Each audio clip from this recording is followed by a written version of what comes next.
Hi, I'm Carrie White from Braintree, Massachusetts, and I'm here to bring you another Celebrate Life video honoring people who have battled cancer.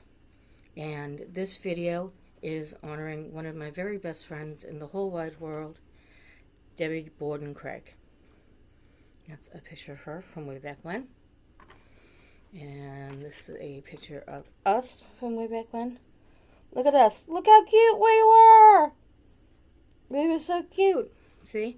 I haven't always looked like this. Thank you, Chemo. And, well, Ben and Jerry. And this is a picture of us from our high school prom. Back when girls actually wore prom dresses, not hoochie mama cocktail dresses. Look at us. Yes, it was the 80s. Don't judge. We were very cool.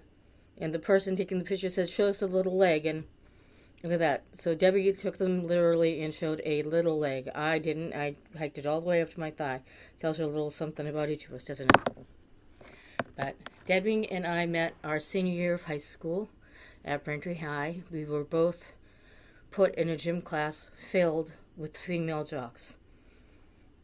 Every girl in the class, except Debbie and I, was on at least one sport team. And was just thrilled and delighted to be in gym. And Debbie and I were like, oh crap, it's gym class. And then we saw each other both standing away from the throng. It was like, oh yay, look, another lost soul. And we started talking, and it was like we had always been friends. We just came together and were immediately new best friends. It was awesome. And I don't know what I would have done my senior year of high school without Debbie. She was just the best. And we would take our study hall in the library. And I don't know how we never got thrown out of the library, but we would sit at the table the furthest away from the librarian, and we would laugh and laugh and laugh, and we would fight so hard to keep quiet so we wouldn't get thrown out. But we would just laugh and laugh and laugh, and I don't know how we never got in trouble, because we were definitely loud. And we had the best time. And Debbie, when we were in our mid-20s, Debbie discovered that she had leukemia. And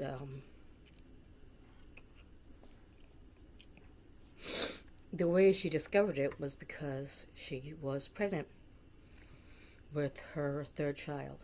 And at the time, she already had these guys, Victoria and Robert. And they were 4 and 2.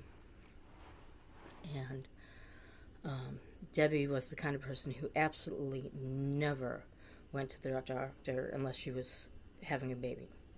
The babies were the only reason she would go to the doctor. She could be lying in the street, crumpled up, bleeding out her eyeballs, and she'd say, oh, just give me a Band-Aid and let me go home. I don't need a doctor. Seriously, she would not go to the doctor for anything. She was terrible. And now, because of this baby, she found out she had leukemia. And it was a terrible blow. We were all devastated. And then, of course, she had to make the decision whether to keep the baby or not. Because obviously she couldn't undergo treatments while she was pregnant. And it was only the very beginning of the pregnancy, and she would have to wait 8, 7.5 months, whatever, before she could undergo treatments, waiting for the pregnancy to come to term. And I don't care if you're pro-life, pro-choice, pro-whatever, I don't care what you are. When you're in that position, it's hard, because you've got 2 little gorgeous kids at home that you have to think about, and you've got a life growing inside you that you have to think about, and it's hell. It's absolute hell. And I just knew as a friend I would stand by whatever she chose to do. And she chose to wait and have the baby. And we were so lucky. Everything went her way. People wait on list for ages for bone marrow donors. She has one sibling, her sister Susan, and Susan was a match. And Susan did donate her bone marrow, and Debbie's body accepted the marrow, and she is cancer-free and healthy. And that baby that she had, while waiting for treatment, is now grown up. While growing up, his name is Calvin. He's all grown up and he's in college, and he's a wonderful young man. And it was all just a miracle. It was. Everything, every part of it was a miracle. So, for those of you who don't believe miracles happen, I'm telling you miracles happen. And they certainly happened with Debbie and her family. And just as being a friend, how lucky is this? Debbie married a guy named Bob, and Bob is awesome. And Bob is like, if I had met Bob in any other circumstances, I still would have been his friend. We get along so great. I love Bob. I could sit and just chew the fat with Bob for hours and hours and hours. We get along so well. How great is it that your best friend marries somebody that you could be such good friends with? I mean, how lucky is that, right? And I was really lucky. And then I met my husband, and fun fact, my husband had met Debbie and Bob already before he started dating me in a birthing class, because his brother was in school in Chicago, and his brother's wife was out here in Massachusetts having a baby. So Dan was her coach in birthing class, and they happened to be in the same class as Debbie and Bob. So he knew them from birthing class, and we started dating, and, they got along great. They were great friends, everything, The four of us were really good friends, are really good friends all together, so. But, I mean, what are the odds of that, right? And, but, I don't know, everything around my relationship with Debbie has been lucky. Everything with us is luck. And we have just had so much fun over the years and done so many great things together and been silly and wacky and, like the picture, like this picture. For some reason, and I have no idea when, why, or how it started, we decided that whenever there was going to be a party, we were going to have hats. Everybody had to wear a hat. No idea how that started. It just did, and we did it. We all wore hats, and which was fine with me because I had all kinds of hats. And somewhere in storage is this hat. In my storage unit, that hat still exists. God knows what condition it's in, but I still have it. And I think one of my favorite Debbie stories is when she was in high school. When we were in high school, she had this old car. It was a red Duster with a black top, and it was a very cool car. It was a very cool car. And she and I and this other friend of ours, Paula, we were driving down Washington Street in Braintree, through Braintree Square. And we had just gone through the intersection of Braintree and Elm in front of the bridal shop. And the three of us were all in the front seat. It was an old car with a bench seat. So all three of us could sit together in the front seat. And the next thing I know, I'm in the middle, and Paula is trying to get in my lap. And I'm like, what the? And she starts screaming, and I'm like, what? And she's like, spider, spider, spider. And I look, and oh my God, there is this frickin' spider. Now, I hate spiders. I hate them. I have spider issues. I'm willing to admit that. But this frickin' thing, it was huge. And it wasn't bad enough that it was a huge spider. It was white.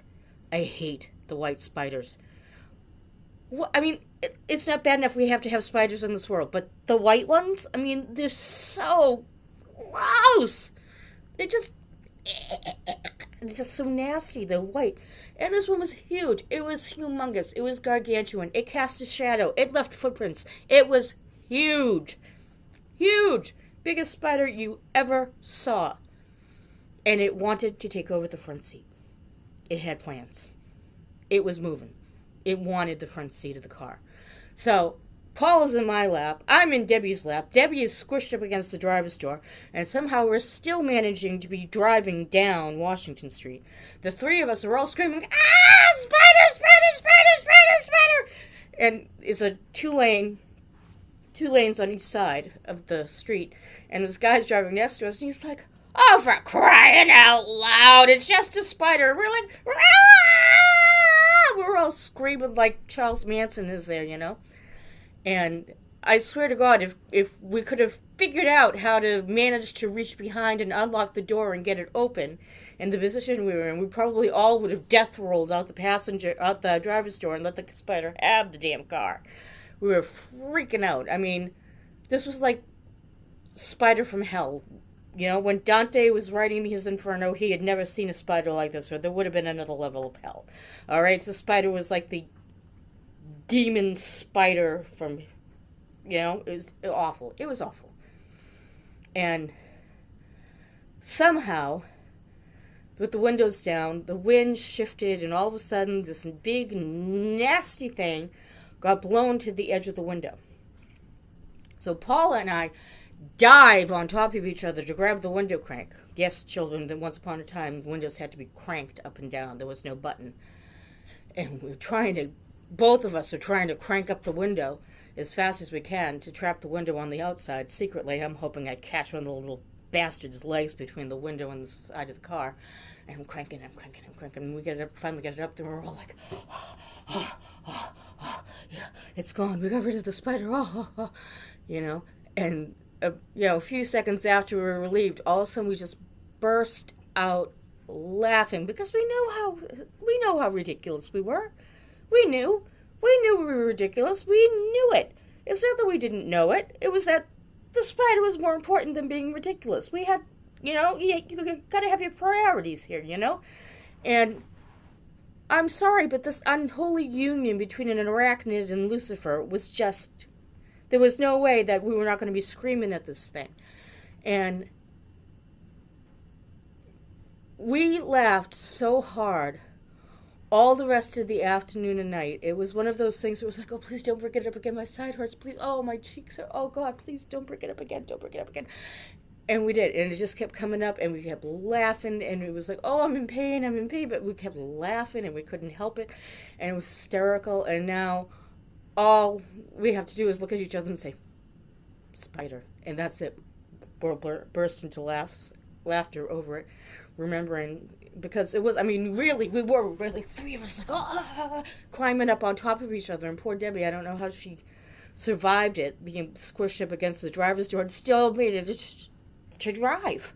I have no idea how she did. Testament to your driving skills, Debbie, you know? But, oh my God, what a bunch of lunatics we were.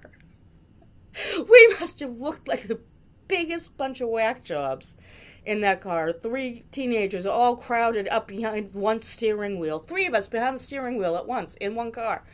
But it was hysterical. We are a bunch of idiots. It was so funny. So, this is my tribute to you, Debbie. I love you so much. I have had so many wonderful memories with you and your family, and you welcoming me into your family, making me part of your family, and you being part of mine. And I don't know what my life would be without you. It would certainly be a lot duller. It would certainly be a lot darker, because you bring so much light into my life. And I love you so much. And I celebrate you, Debbie Borden Cregg. Thank you for tuning in, and please post your own Celebrate Life videos using hashtag Celebrate Life, and let's not cancer define who we are. Let us celebrate life instead and banish cancer. Thank you.